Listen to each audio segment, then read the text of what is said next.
Hello,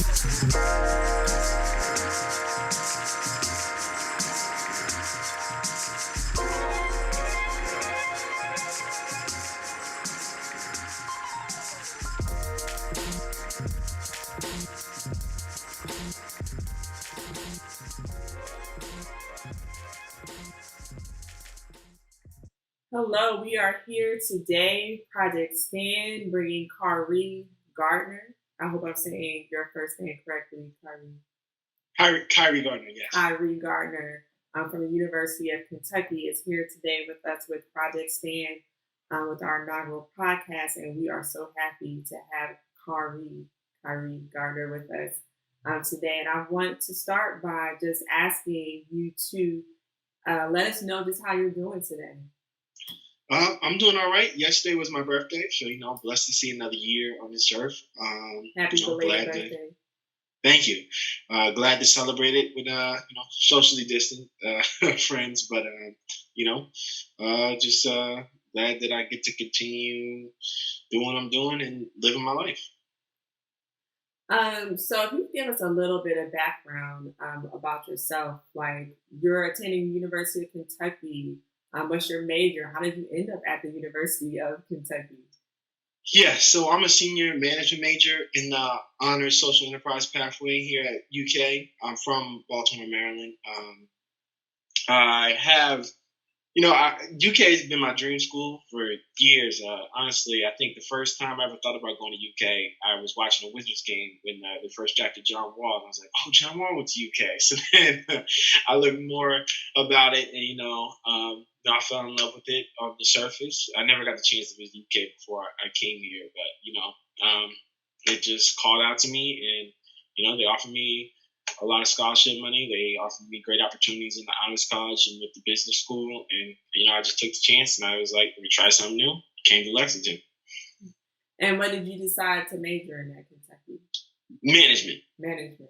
So we it's important that we do our research, but when we bring in our guests. So the little bit that I was able to read about you says that you did find challenges once you did start to attend campus and see what the climate actually was like. Could you share some of that with us?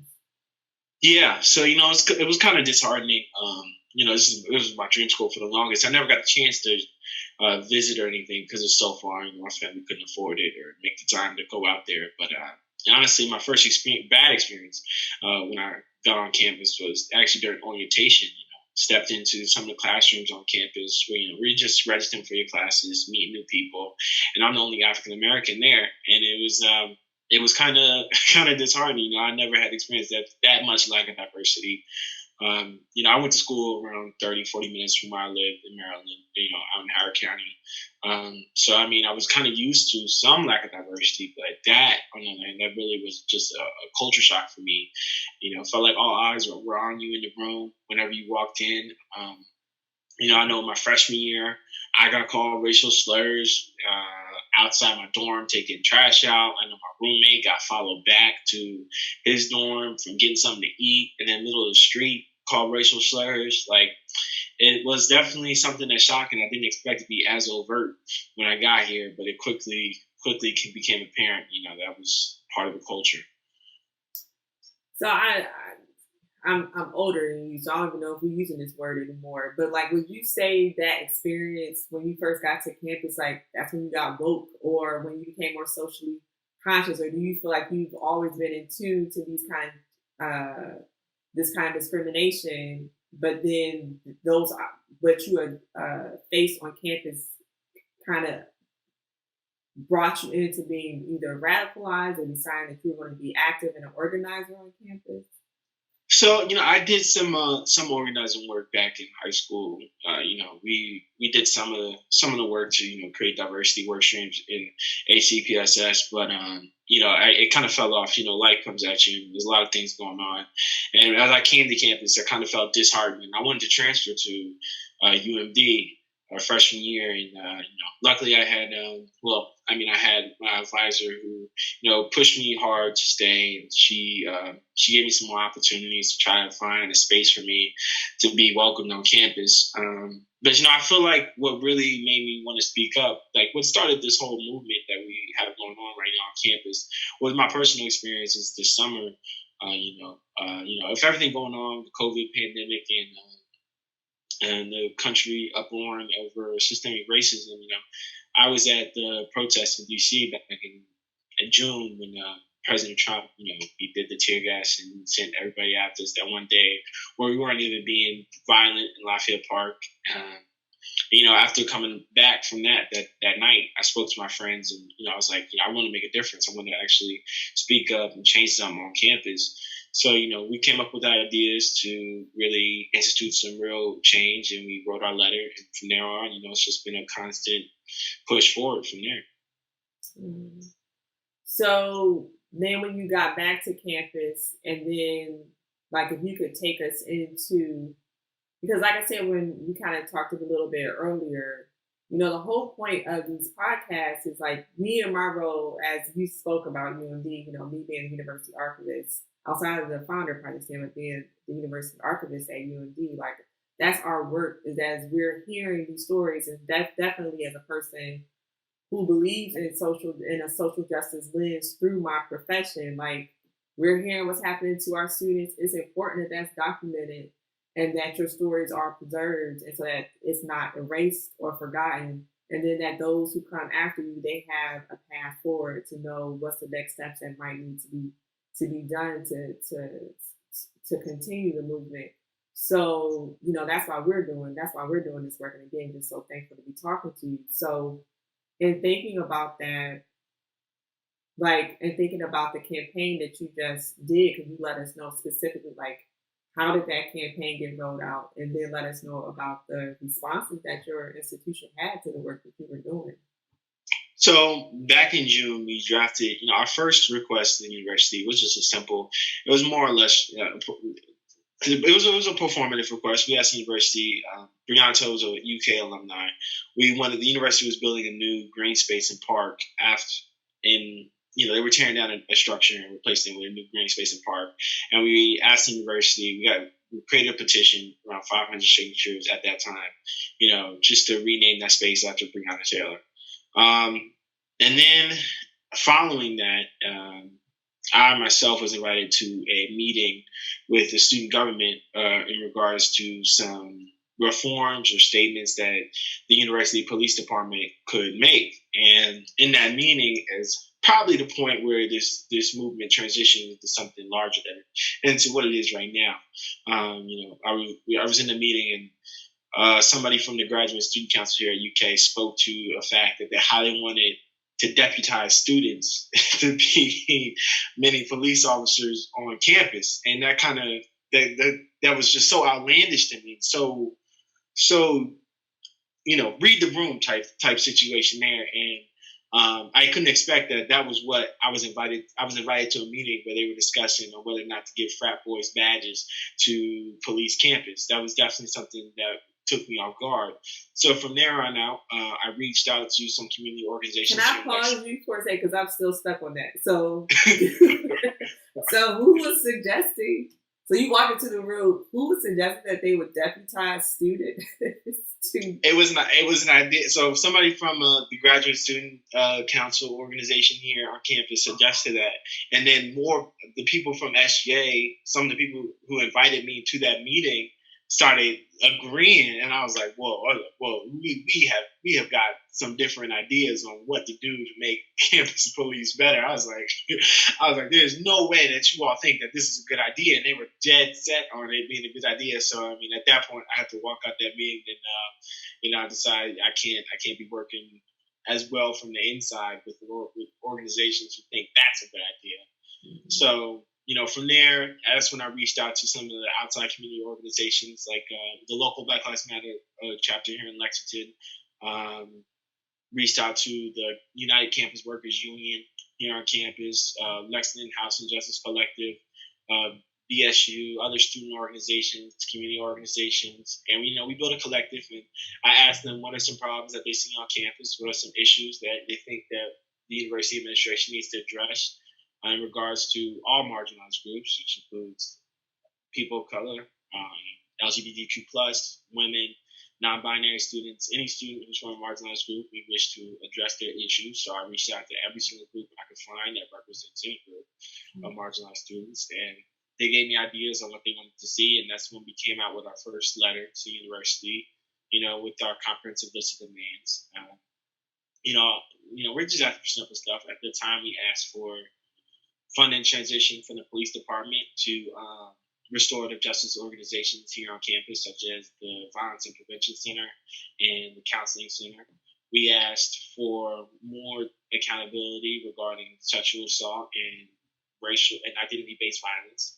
We asked for transparency regarding those issues as well. We asked for more funding for access to diversity scholarships, LGBTQ plus scholarships.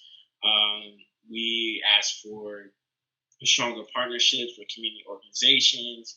We asked for a comprehensive list of things to make sure that students of color, LGBTQ plus, and other marginalized students felt more safe, welcome, and appreciated on campus. And from there on out, once we released our first letter, the university had, in the media, they brushed us aside, they pushed us aside. They weren't really direct on whether or not they were going to respond to us. So in July, we had our first meeting with administrators. It was with Dr. Eric Monday, Dr. Kristen Turner. Eric Monday is the Vice President of Finance here at UK. Dr. Kristen Turner was at the time an associate provost. She's been promoted to something. I honestly don't know, but she's been promoted. And Chief Joe Monroe of the University Police Department. And at that time, that meeting did not go well. It was me and some representatives from the United Campus Workers Union in that meeting. UK PD reached out to us saying they wanted to discuss and for us to learn more about, the police department's activities. It was kind of following some hostile, intense exchanges between us asking for open records. We had asked the university to release the university's police department, itemized police department budget. It took them a while to do that. They broke the law on that. And there were some discrepancies and some errors. How much we're funding. They're giving $5 million to UKPD, but the VIP Center, which handles counseling services for students who went through sexual assault, only has a funding of $200,000. So it's definitely something that we wanted to ask about. We asked about the number discrepancy and some things that we wish would change.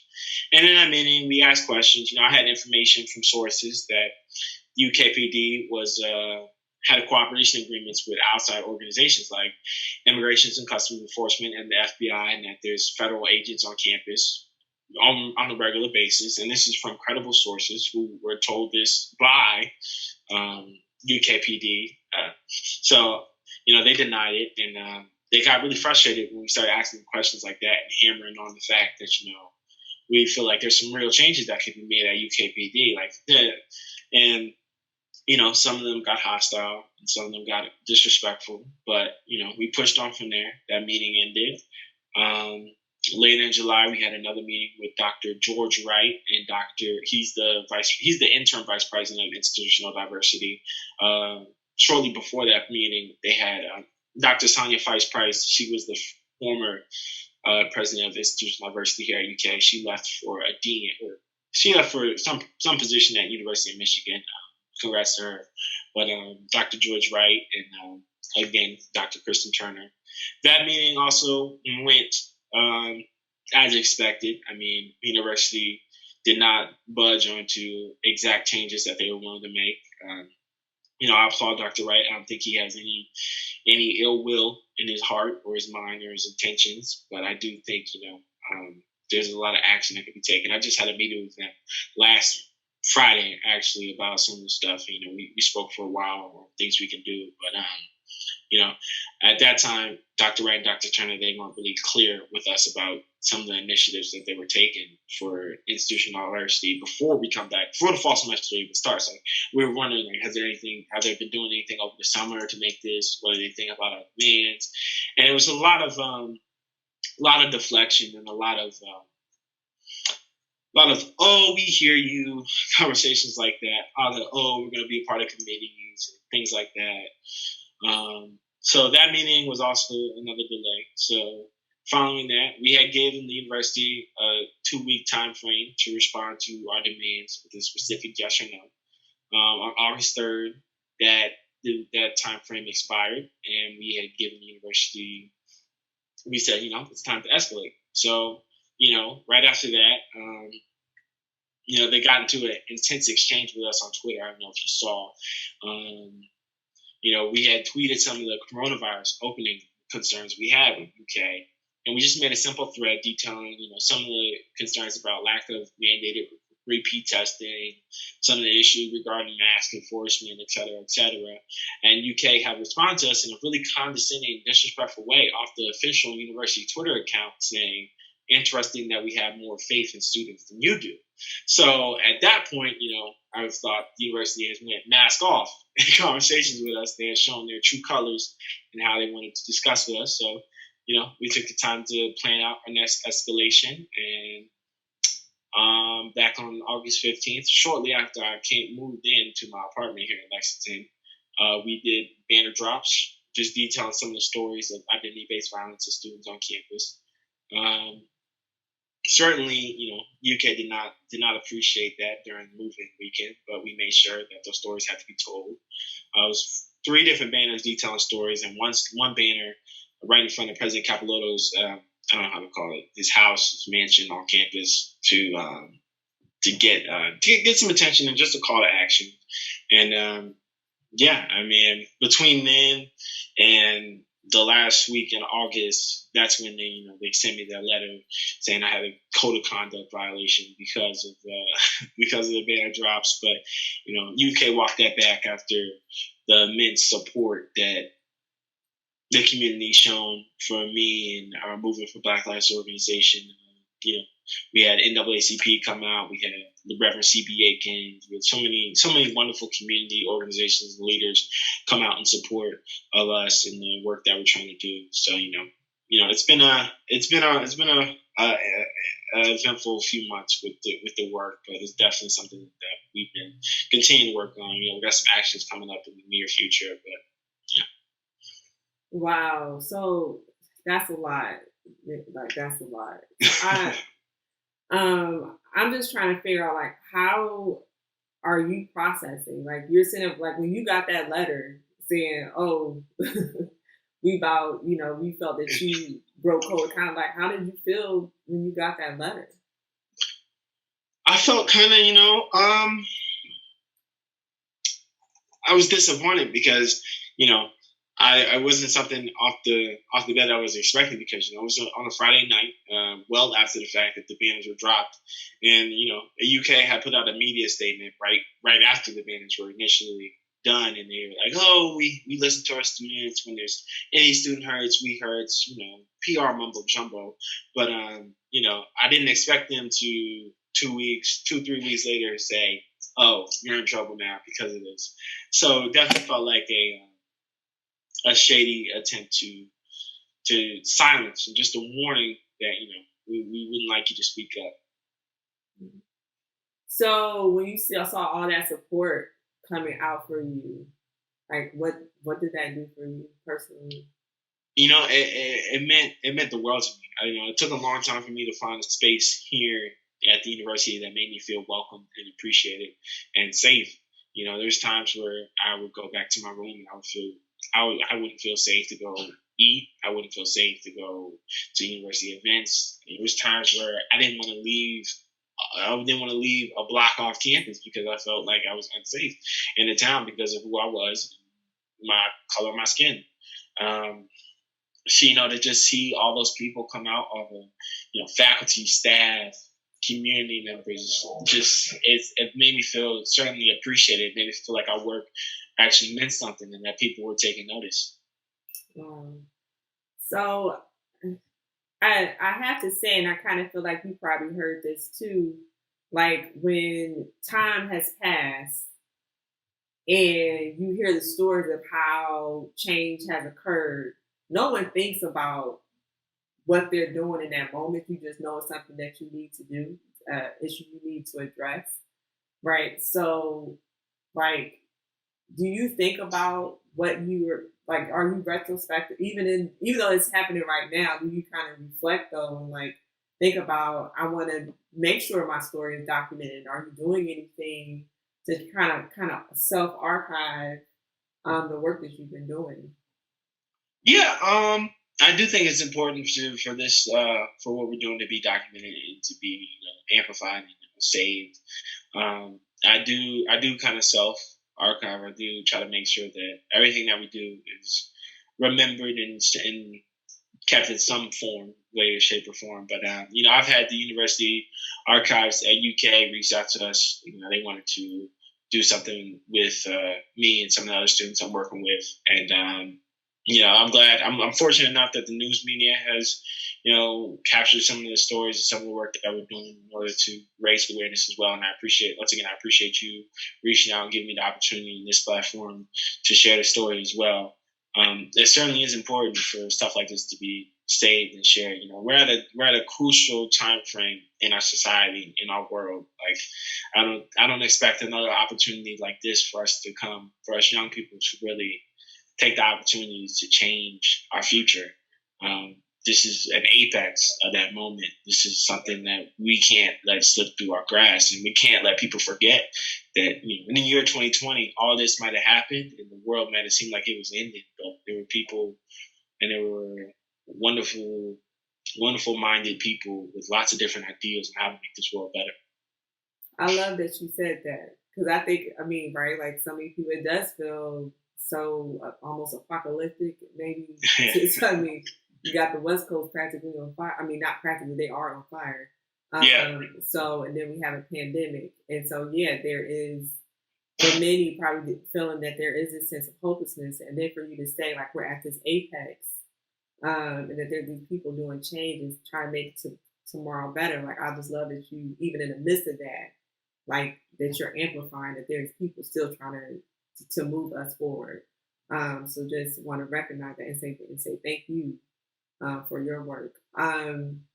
When you mentioned that the archives had reached out to you, part of the thing that we, just from my seat in my space, like we want to make sure that our students, and specifically students of color and marginalized students, feel like you can come to us and have those conversations with us and help figure out how to make sure this information isn't weaponized against you in any kind of way, as far as your narratives, and that again that you feel safe saving your stories with us.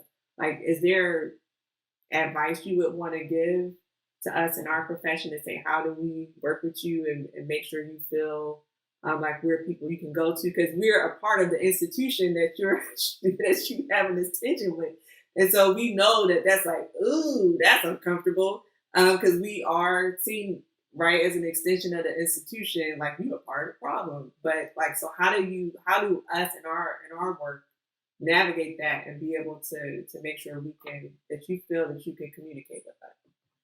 Yeah, so I mean, when UK Archives first reached out to me, I felt a little like, ooh, like I don't know if I want to give them some of the info, because I read the documents they wanted me to sign. They wanted to archive my website and pictures and stuff, and they were like, oh, well, UK has full ownership of this once you sign this stuff, and I was like, whoa, I was like, maybe later on, but not right now. I'm gonna sign this. So, it's definitely like the format that we're doing right now. I definitely appreciate. Like, this is something like I'm used to, I'm comfortable with. I don't feel nothing, no animosity or nothing towards that regarding this format. But it's certainly like here and there. I don't know if UK Archive is going to reach back out to me again. I think I personally know the archivist now. I think I was in class with the archivist, so I think now I feel a little bit more comfortable giving them the information. But it certainly is a balancing act because anytime someone an administrator or somebody who's working in a specific department or somebody in UPK reaches out to me that I don't know from like the union or anything, I starting to feel a little suspicious. Like the other day, the dean of the education college called me on my cell phone to talk to me, and I was like, whoa, I was like, what are you calling me? And I appreciate him reaching out because he just called me to say he stood in solidarity, appreciate the work I'm doing. So it's definitely something where I'm like, I got kind of second guessing their intentions of everybody who reaches out, but as long as it's in good faith, I'm 100% down, and I know probably other student activists as well. And I don't think archivists have the mission of the university's PR behind them. So it's definitely something that I trust 100%. Mm-hmm. Well, thank you for saying that. I get that so I definitely feel like all of the paperwork maybe that was thrown at you for signing that might seem a little aggressive, maybe aggressive. So probably just having conversations first and just us getting to know each other might be a better way to start to build the bridges first before we start throwing paperwork. Yeah, for sure. Because once I had a conversation with her, I was like, oh, okay, she's definitely down with the cause. So I definitely felt a little bit better about it once I spoke with her. So that's good. So that's good to know. Let's not start with the paperwork. Let's start with the combo first. I do.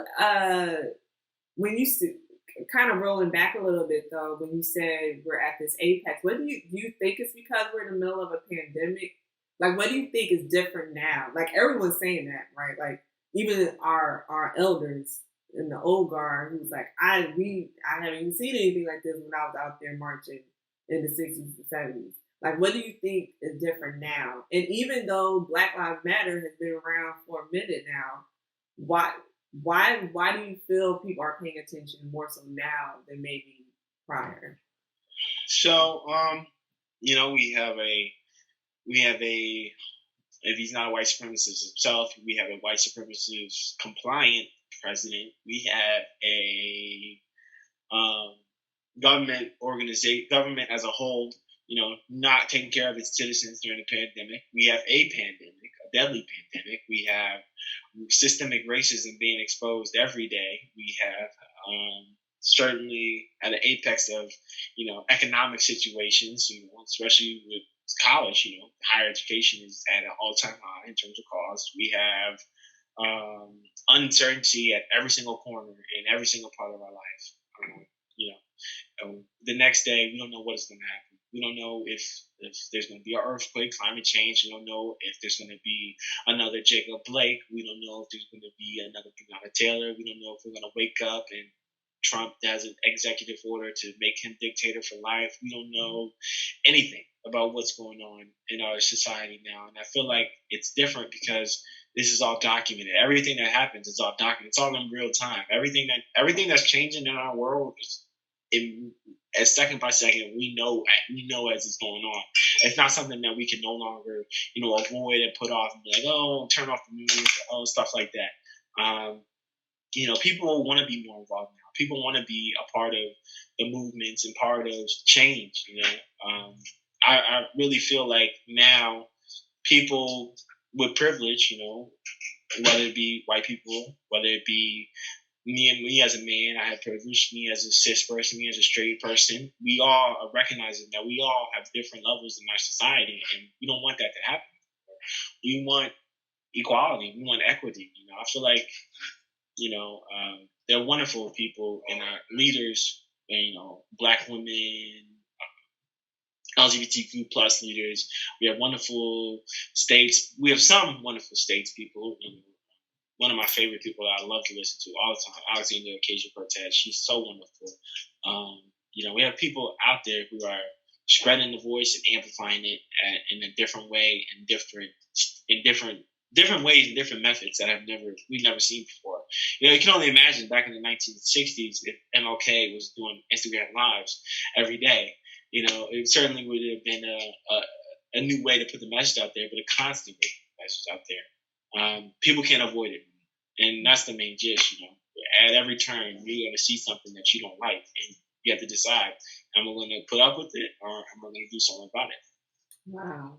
So you gave a nod to AOC. If she ran for president, you would have voted for her. Oh yeah, 100%, 100%.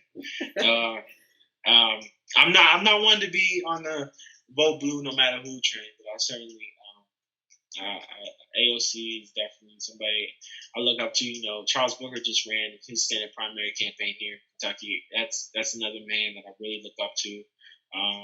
You know, Bernie, so many other wonderful people, Ed Markey, so many people who are recognizing that young people have a voice, and young people should be listened to when it comes to our future. I like that you plugged in. Sometimes in the news try to make it seem like these kids ain't listening. Yeah. Like, you ripping off some people and they listening. Yeah. So I'm glad that you are plugged in. So like goodness, you've been through a lot. So at this point in our convo, I want to know, like, how are you recharging yourself? How are you keeping the spirits high?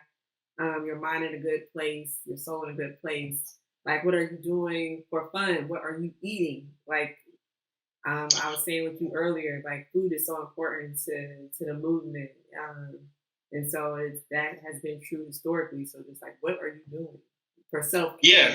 So, you know, I've been trying to get healthier in both terms of mindfulness and physical health.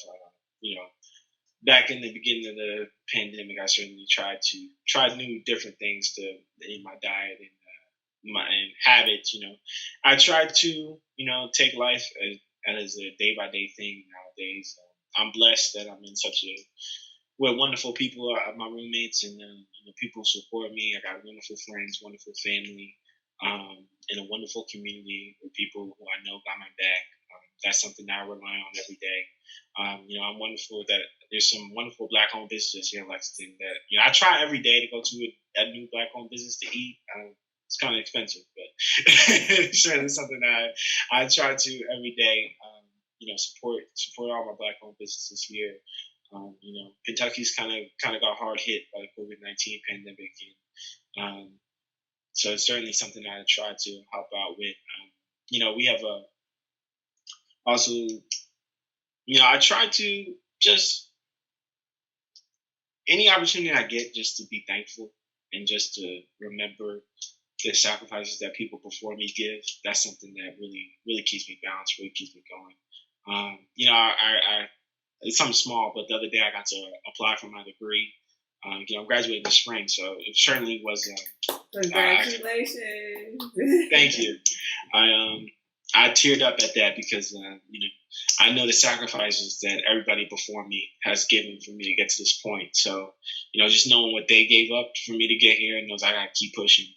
I gotta make good choices in every single thing I gotta do to get to where I gotta be and bring my community along with me. That's so important. That's so needed for you to say. I am going to push you though again. Like if I come down to Lexington, Kentucky, what are you going to recommend I eat that's good? That's at these Black businesses that you should go to. There's it's called Al's Bar, but they got food there. It's by my barbershop. It's really good. They got this burger there. It's so good. I love eating there. There's a nice barbecue truck over on it's off Winchester Road. That place is good too. I always ask my barber every time I get here. I was like, where should I go next? Where should I go next? And he always gives me good recommendations. So the Black community certainly is out and about here in town. Not around campus, but in other parts. There certainly are lots of Black-owned businesses to support, lots of community to experience out there. Well, thank you, Khari. I do want to let you have the floor as far as if there's anything you want to share with everybody at this point that may have not come through one of the questions that I asked, and just a lasting note you might want to leave for everybody today.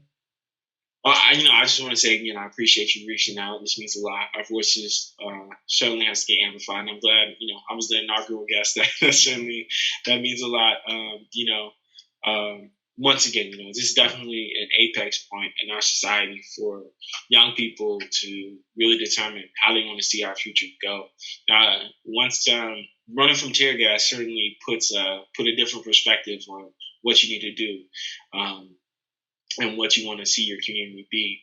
So, after that, certainly made me really want to amplify my spirit again, to amplify my community and make sure all marginalized people have a seat at the table. And then, the table's not built for us. We're going to tear it down and build a new one until it's right. So, whatever we got to do to make change, we're going to do it. And there's no stopping now.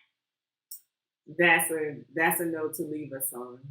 Thank you, and appreciate you, and thank you for being the light in this chaos. Thank you so much. And I'm going to end this right there.